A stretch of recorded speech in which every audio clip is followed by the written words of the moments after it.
আচ্ছা, আপনি কি কখনো ভেবে দেখেছেন লন্ডন বা নিউ ইয়র্কের বাজারে যখন সোনার দাম কমে, বাংলাদেশে তখন দাম খুব একটা কমে না কেন?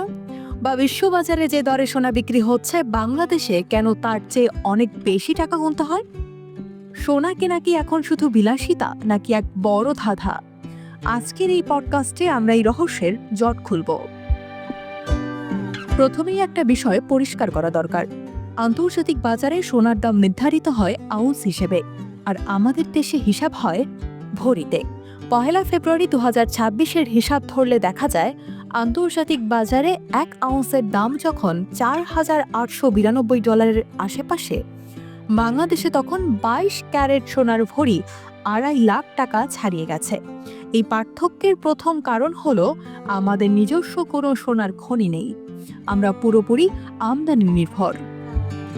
কেন এত দাম? উত্তরটা হলো ট্যাক্স এবং ভ্যাট।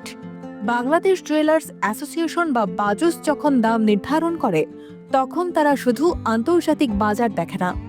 বিদেশ থেকে সোনা আনতে সরকারকে বড় অঙ্কের শুল্ক দিতে হয়, এর সঙ্গে যুক্ত হয় 5% ভ্যাট।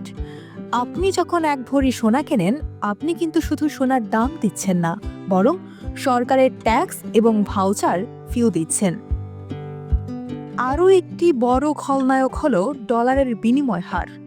সোনা কিনতে হয় ডলারে, টাকার বিপরীতে ডলারের দাম $1 বাড়লে সোনার দামে তার বড় প্রভাব পড়ে। এছাড়া আছে তেজাবি সোনা বা পুরনো সোনার যোগান। বাংলাদেশে যখন বৈধ পথে আমদানির সোনা কম থাকে, তখন বাজারে কৃত্রিম সংকট তৈরি হয়। ফলে বিশ্ববাজারে দাম কমলেও আমাদের এখানে স্থানীয় চাহিদার কারণে দাম চড়া থাকে।